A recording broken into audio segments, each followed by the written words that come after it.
2억 2천에 받아가지고 2억 7천에 팔았으니까 5천만 원 정도 시세 차익을 본 거고요. 6개월 전에 낙찰을 받았었거든요. 내부를 한 번도 본 적이 없어서 저도 궁금해요. 그래서 한번 가보려고요. 제가 낙찰받은 진천 영남 네오빌 앞에 도착을 했습니다.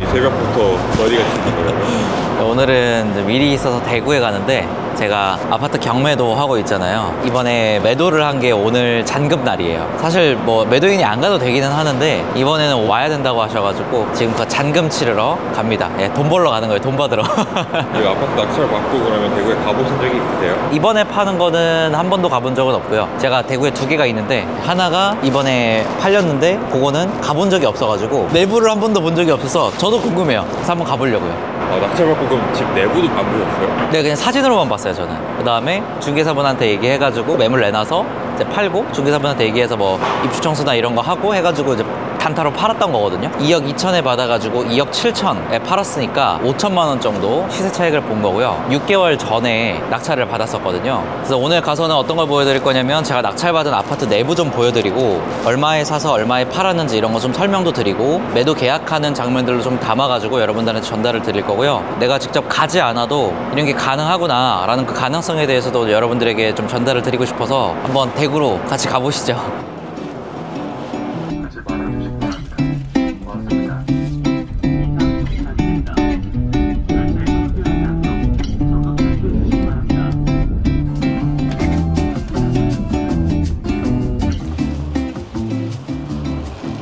동대구역에 도착했고요. 좀 멀리 있어요. 어디까지 가야 되냐면 우리가 동대구역에 있거든요. 여기에서 지하철을 타고 여기까지 이동을 해야 됩니다. 월배역이라는 곳에 있는 한 동짜리 아파트예요.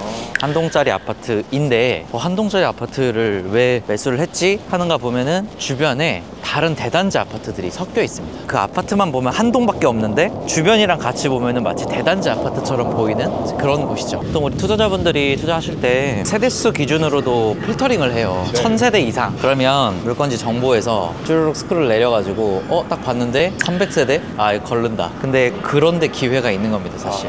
그러니까 1000세대 이상 되고 뭐 2000세대 이상 되면 물론 거래는 잘 되겠죠. 그래서 안전하긴 할 텐데 모두가 안전하다고 생각하는 만큼 입찰가가 이제 높아질 거고 당연히 낙찰가도 높아지겠죠. 그러니까 일반적으로 잘 보지 않는 거임에도 불구하고 안전한 거를 그 안에서 찾아가는 거죠. 사실 그런 게 기회고 이번에 낙찰받은 매물도 그런 기회를 잘 봐서 들어간 매물입니다. 나름의 블루오션 시장을 찾는.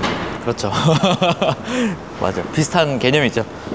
잘 보고 가야 됩니다. 자, 여기서 신천역 방면 가서 월배역 여기네요. 낙찰 받은 다음에 네. 대구 처음 오시는 거면 명도나 이런 것도 하지 않은 매물이에요? 아니요, 명도 했어요. 명도 전화로 했어요, 전화로.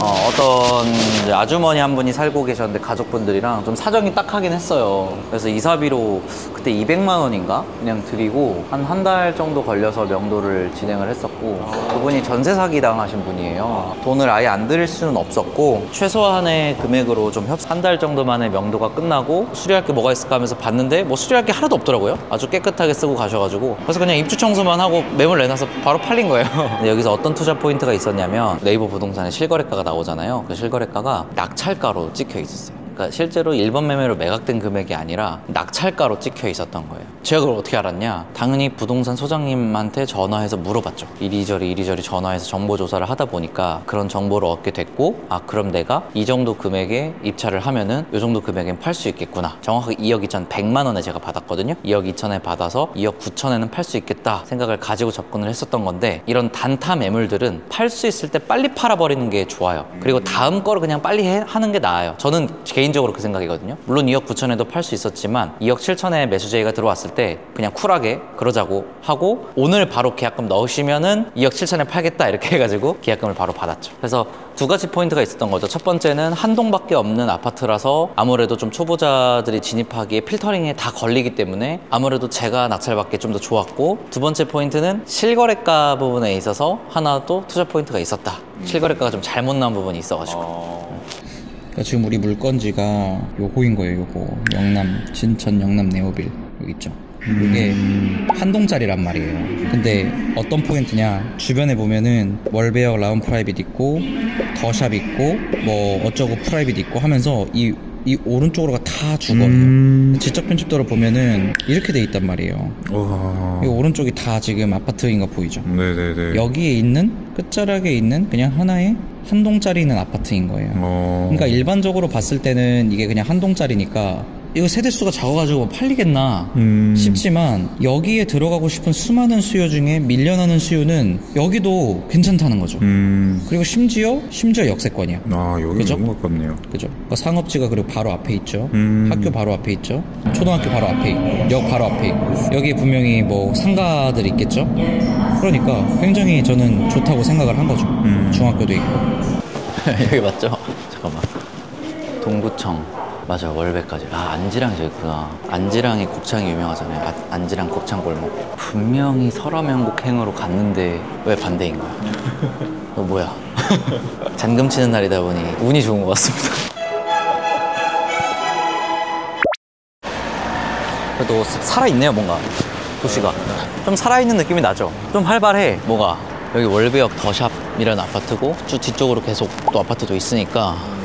애초에 낙찰을 받을 때부터 네. 원래 단기 매도를 하겠다라고 생각을 하시고 하신 거예요? 네네네. 처음부터 그랬어요, 여기. 그러니까 오래 들고 갈 지역은 아니다라는 생각은 있었어요. 왜냐면 메인 입지는 아니니까, 솔직히. 우리나라 지금 부동산 시장을 한마디로 표현하면 가는 놈이 간다잖아요. 그러니까 진짜 주요 입지에 있는 좋은 애를, 이건 삼삼MT랑 좀 달라요. 진짜 주요 입지에 있는 좋은 애를 그냥 하나 딱 매수해서 오래 들고 가는 건 오케이. 근데 이렇게 좀 약간 2급지, 3급지로 빠져있는 애를 오래 들고 간다? 그거는 좀 아닌 것 같아. 빨리 팔고 모아서, 빨리 팔고 모아서 제일 좋은 입지로 들어가야지. 결국 1급지부터 올라가잖아요. 범어동부터 올라가겠죠, 결국. 수성동이나 범어동이나 학군 좋은 데부터 올라가거나, 또 하락장이 와도 학군 좋은 뭐 수성 이런 데들은 방어가 되겠죠, 어느 정도. 그러니까 그런 데로 어떻게든 들어가야 되는 거예요, 장기적으로 가져가려면. 그럼 또 더 한 번 더 장기적으로 보면은, 이거는 지금 대구에서만 본 거잖아요. 그러면 시야를 좀 넓혀서 대한민국에서 보면은 당연히 경기 서울권으로 올라와야죠. 또 이제 그러면 이제 경기도 뭐 광교 또는 뭐 이런 데에서 살짝 낮은 급지를 갈까, 아니면 대구에 좀 좋은 급지를 갈까, 이제 이런 고민들을 하겠지만, 어쨌든 기본 개념은 계속 좋은 입지로 가야 되는 거다. 내가 심지어 5구제곱을 들어가더라도 좋은 입지로 가야 되는 거야. 8사를 정리하고 5구로 가더라도 입지를 계속 키워나가는 게 핵심인 거고. 그럼 이제 당연히 서울까지 가야겠죠. 근데 이제 시야를 한 번 더 넓혀서 전 세계까지 얘기하면 너무 투머치인가? 미국으로. 아, 여기입니다. 근데 제가 안 와봐가지고 잘 모르겠는데 어떻게 들어가라고 하는지 잘 모르겠어요. 지금 걸음상으로는, 지도상으로는 이렇게 돼 있는데, 여기로 쭉 들어가라고 돼 있는데, 들어가도 입구가 없을 것 같긴 하거든요. 쟤인가? 야, 진짜 근데 단지 하나처럼 보인다. 야, 기가 막히지 않습니까? 그러니까 이런 데는 서류로 보면 하나의 동밖에 없는 건데 실제로는 그렇지 않잖아요. 그냥 솔직히 여기 이거 보러 왔다가 중개사가 이쪽으로 잘못 데려가도 아무도 모를 것 같지 않나요? 근데 여기 들어가는 입구가 있는 거 맞아? 길이 없네. 뒤쪽으로 돌아가야 되네. 에헤이. 분양사무실. 저 표지판이 아직도 안 떼져 있네. 저 분양할 때 붙였을 텐데. 저 분양사무실 표지판이. 낙찰 받으면 한 번은 와봐야 되잖아요. 궁금하잖아요. 궁금하지 않았어요, 별로. 그냥 팔리기만 하면 된다. 근데 뭔가 문제가 있을 수도 있고 수리를 해야 될 부분도 있을 수도 있고. 근데 사실 자기가 봐봤자 우리가 뭘 알 수 있을까 싶은 거예요. 그리고 완벽해야만 팔리는 건 또 아니니까. 네. 가장 정확한 거는 중개사님의 눈이 아닐까요? 내가 가서 여러 번 보고 아무리 잘 한들 그게 전문가보다 더 할까 싶은 거예요. 돈 더 드리고 중개사분에게 맡기는 게 훨씬 낫지 않나? 개인적으로는 이 생각. 중개사분들이 그렇게도 좀 해주시나요? 그거 다 사실 사람 살이니까 내가 얼마나 중개사분에게 잘 대하느냐, 얼마나 잘 처우를 하느냐의 차이죠, 사실. 그죠? 우리 뭐 전대차동의도 집주인분들이 전대차동의를 해주나요? 하지만 PD님 다 아시잖아요. 잘 받아오시잖아요. 수강생분들 보면은. 그런 거랑 비슷하다고 보면 될 것 같아요. 자, 말씀드리는 사이에 제가 낙찰받은 진천 영남 네오빌 앞에 도착을 했습니다. 여기가 정문인 것 같고요. 보면은 왼쪽으로 계속 아파트 단지가 있는 거예요. 이제 더샵부터 시작해서 쭉 있고, 그리고 여기는 이제 한 동짜리야, 한 동짜리. 그래서 요거 한 동이 끝이다. 요 한 동이 끝이에요. 여러분, 제가 낙찰받은 집 내부로 들어왔습니다. 한번 보시죠. 굉장히 새 집이죠. 지금 여기 매도잔금 치르는 중인데 그 매수자분한테 얘기해가지고 여기 지금부터 인테리어 시작하시라고 해서 인테리어를 지금 하고 있는 상황인 거예요. 그래서 막 이런 가구류들이나 이런 것들이 들어와 있는 이유가 제가 이제 허락을 해드려서 이렇게 되는 거고, 여기는 2020년 준공이네요. 지금 지어진 지 5년 차가 된 아파트고, 주방도 이렇게 널찍하게 잘 빠져 있고, 이쪽으로 들어오면은 세탁기 놓을 수 있는 공간으로 만들어져 있고요. 네, 이제 첫 번째 방으로 가보면 여기가 드레스룸. 너무 좋죠. 두 번째 방은 여기가 안방인 것 같아요, 보니까. 안방이 이렇게 빠져 있고, 이쪽으로 보시면 샤워실이랑, 그리고 여기 팬트리가 있네요. 저도 처음 와보는 거라서 저도 이제 생소해요.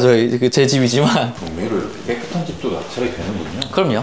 당연하죠. 네. 마지막 방 하나 보여드리면, 아, 여기를 안방으로 쓰시는구나. 여기를 안방으로 쓰실까 보네요, 보니까. 하긴 뭐 안방에는 침대만 있으면 되니까, 솔직히. 이쪽으로 거실이 이렇게 널찍하게 빠져 있는 거를 볼 수 있죠. 사람 사는 집 같죠?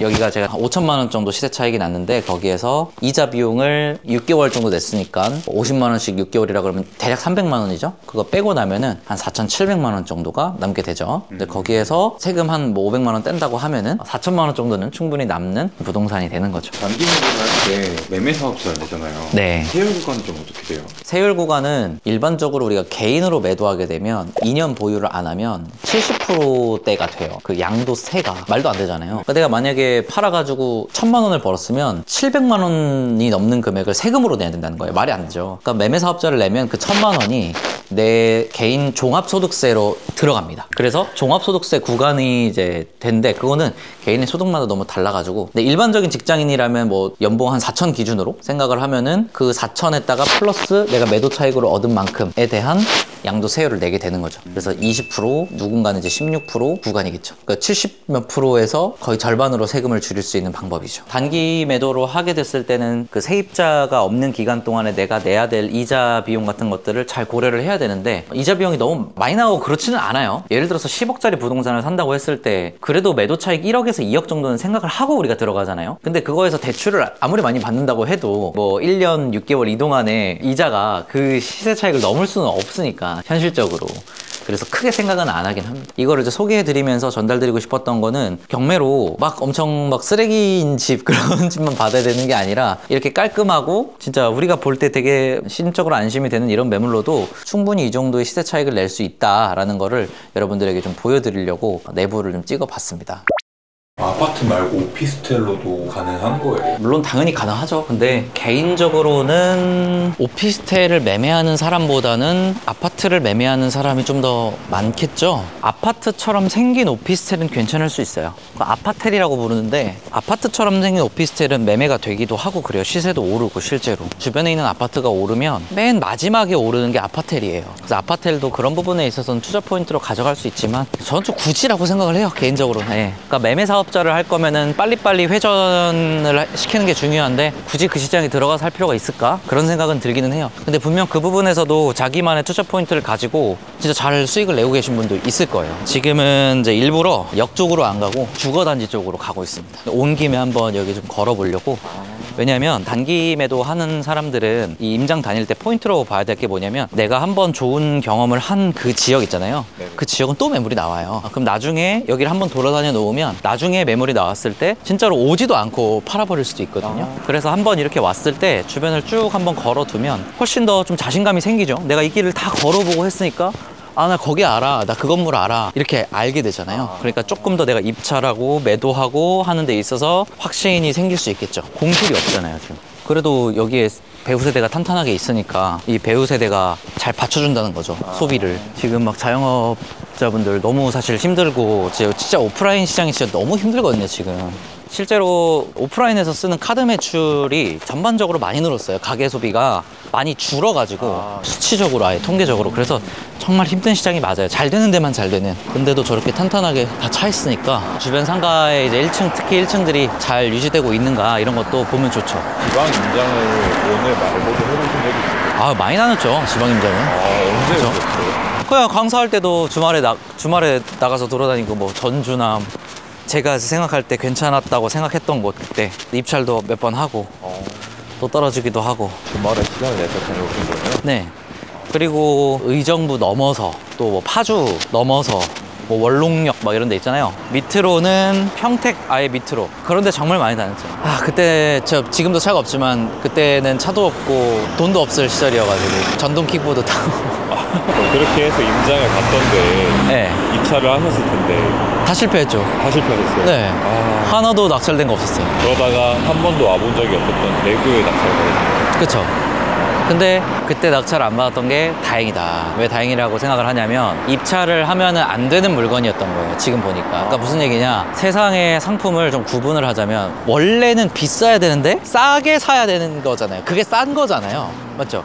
근데 원래 싼 거라서 싼 거를 살려고 했었던 거예요. 무슨 말인지 알겠죠? 네네. 네. 그래서 그런 거지. 2천만 원짜리가 있는데 원래 가치가 2천만 원짜리가 있는데 그거를 1,900만 원에 사는 거랑 원래 가치가 1억인데 그거를 5천만 원에 사는 거랑 전체 가격은 더 비싸더라도 그게 더 잘 산 사람이 누구냐. 당연히 후자라는 거예요. 그거를 몰랐었다는 거예요, 옛날에는 제가. 이 비교에 대한 개념이 없다 보니까. 근데 부동산은 비교거든요. 얘가 좋냐 얘가 좋냐 똑같은 투자금으로. 진짜 이런 건물은 너무 좋은 건물이다. 이 건물 너무 좋다. 와, 이 건물이 제일 좋은 것 같아. 학원 1층 상가 저거 하나만 채우면 치과 있고 수학학원 있고 얘도 어떻게 보면 되게 알짜배기일 수 있을 것 같아. 따져봐야 되겠지만 얼마 들어가냐 손익비를 따져봐야 되겠지만 근데 봐보세요. 이런 데 있는 건물 있잖아요. 일반적으로 생각했을 때 원래 비싸야 되는 건가요? 그렇진 않죠. 그렇진 않겠죠. 그렇죠. 뭐 홍대, 망원 이런 데 있는데 아니면 또 범어동의 뭐 중심가에 있는 그런 건물 당연히 여기는 저렴할 수밖에 없는 입지긴 하죠. 다른 그런 데에 비해서는. 이거를 싸게 샀다 그래서 너무 기뻐하면 안 된다. 거기로 자꾸만 투자 포인트가 가면 안 된다는 거. 물론 투자금이 적을 때는 어쩔 수 그렇지, 없지만. 그렇지. 1순위를 기억해야 된다는 거야, 1순위를. 이거를 제가 옛날엔 몰랐어요. 이상하게 시드가 작으면 계속 뭔가 그런 거를 찾아보게 돼요. 초반에는 그런 투자를 할 수밖에 없어요. 주요 입지에 있는 진짜 큰 건물을 사기보다 저런 조그만한 건물들을 사는 게 어쩔 수 없습니다. 처음에는. 근데 내가 바라봐야 될 그 지향점이 저 1등을 향해 가고 있는가 1순위를 향해 가고 있는가. 그래서 1순위를 향해 가고 있지만 내가 어쩔 수 없이 지금은 3순위를 하는 거야. 그거는 괜찮은데 마치 3순위가 그냥 투자의 전부인 줄로 알고 사는 분들이 있다라는 거예요. 제가 그랬었다라는 거죠. 그러면 안 된다. 그러니까 단타만 계속 하고 있으면 또 그것도 안 되는 거예요. 그것도 하나의 그냥 노동이 되는 거예요. 뭐 말 그대로 사업이잖아요. 매매 사업이니까. 매매 사업자로 부동산으로 자금을 계속 불려나가는 행위는 말 그대로 매매 사업을 하는 행위인 거고 그거는 자산시장에 투자하는 행위는 정확하게는 아니라고 봐요. 자산시장이라는 건 내가 아무것도 안 해도 그냥 가격이 올라가는 건데 이거는 내가 계속 뭔가 포인트를 발견을 해야 되잖아요. 그래도 가성비 좋죠. 시간 대비. 가성비가 좋다. 그러면은 이런 단타를 혼자하는 사람들이 있을까요? 시드가 좀 적은 사람들. 네, 시드가 적어서 뭘 하기 좀 애매한데 이걸로 좀 빨리빨리 좀 불려봐야 되는 사람들. 그런 사람들은 단타로 몇 번 쳐가지고 단타 쳐서 불리고 그거를 좀 큰 데다 파킹해놓고 또 시드 좀 모아서 단타로 쳐놓고 다시 파킹해놓고 이 방식 굉장히 괜찮죠. 근데 지금 사실 이 영상에서 말씀드리고 싶은 포인트는 단타로 뭔가를 해라 라기보다도 결국 단타로 하든 자산시장에 투자를 하든 중요한 거는 원래 비싼 거를 저렴하게 나온 거를 알아볼 수 있는 눈이잖아요. 근데 그게 경매란 말이에요. 싸게 사는 게 중요하잖아요. 싸게 사는 거. 정가 대비 싸게 사는 거. 그게 중요하다라는 말을 사실 해드리고 싶은 거예요. 매매 사업자가 어떤 눈이 뭐 눈이 이런 거는 이제 뒷전이고 그거는 뒤의 문제고.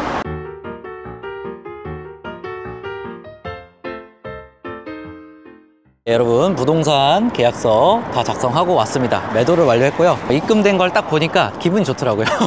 매매하고 잔금 치르고 다 나니까 6천만 원 정도 저한테 들어왔고 여기서 뭐 한 세금 1,000만 원 정도 나오겠죠? 1,000만 원 떼고 한 5천만 원 정도가 남았다고 생각을 하면 될 것 같습니다. 계약은 잘 마무리를 했는데 그냥 바로 서울로 올라가느냐 그게 아니라 여기 인근에 나온 경매 매물들을 좀 한번 또 보고 그러고 나서 서울로 올라가려고 합니다. 네, 여기까지 여러분 잘 보셨죠? 에어비앤비 33인트로 현금 흐름 만드는 거 너무 좋은데 자산화를 하지 않으면 자산에 있어서는 남들보다 10배나 뒤처질 수가 있어요. 그래서 자산화를 하기 위한 가장 좋은 방법이 부동산입니다. 근데 부동산은 어떻게 해야 돼요? 오를 곳을 찾아야 되죠. 근데 내가 초보인데 어디가 오를지 안 오를지 어떻게 알아요? 그죠? 그래서 가장 좋은 방법은 바로 경매로 저렴하게 사는 거죠. 저렴하게 사면 현재 시세보다 저렴하게 사기 때문에 내가 손해를 보지 않고 처음 사는 순간부터 이득을 보면서 시작을 할 수가 있어요. 그래서 경매가 굉장히 매력적인 겁니다. 근데 경매라고 하면 법원에서 하는 거니까 되게 위험할 것 같고 무섭고 그렇지 않나요? 여러분 생각보다 법원이라는 곳에서 하기 때문에 오히려 더 사기 없이 안전합니다. 법원이 우리한테 사기를 칠까요? 그렇지는 않죠. 오히려 일반 매매로 부동산 투자를 하는 것이 사기의 위험성이 더 큰 거예요. 그리고 부동산이라고 하니까 자본이 많아야 될 것 같고 기본적으로 막 1억은 있어야 되는 거 아니냐 이런 식으로 생각하실 수 있는데 여러분 2천만 원만 있으면 충분히 가능하고요. 심지어는 1,000만 원이어도 가능합니다. 왜냐면 이 경매라는 거는 90%까지 대출이 나오기 때문에 그래요. 예를 들면 1억짜리 집을 사는데 1,000만 원만 있어도 된다는 거예요. 하나의 예시로 제가 알려드렸던 24살 대학생분이 있는데 이분은 2천만 원 딱 들여서 투자했거든요. 한 달 만에 2,300만 원이라는 순이익을 냈습니다. 딱 한 달 만에요. 직장을 다니고 있어서 또는 개인 사업을 하고 있어서 시간이 없다고요? 걱정하지 않으셔도 돼요. 아까 앞에서 제가 말씀드린 그 대구의 아파트도 처음에 시세 조사를 할 때부터 임장 단계부터